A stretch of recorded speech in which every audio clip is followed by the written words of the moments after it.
খুব জরুরি আছে। যারা আব্রাহামের মতো করে বিশ্বাস করে তারাই আধ্যাত্মিক সন্তান হয়ে ওঠে।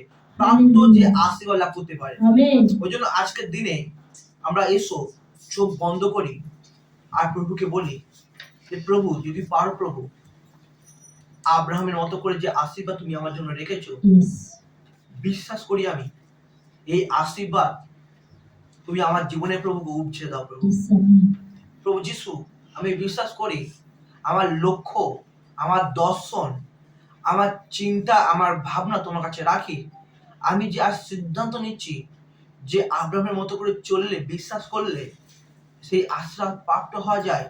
প্রভু যিশু আজকের বাক্য আজকে শেখাচ্ছে, পৌল যে আমাদেরকে যে সেই বার্তা দিচ্ছে, আজকে তুমি আমাদের উপরে সেই দৃষ্টি, সেই লক্ষ্য রাখো।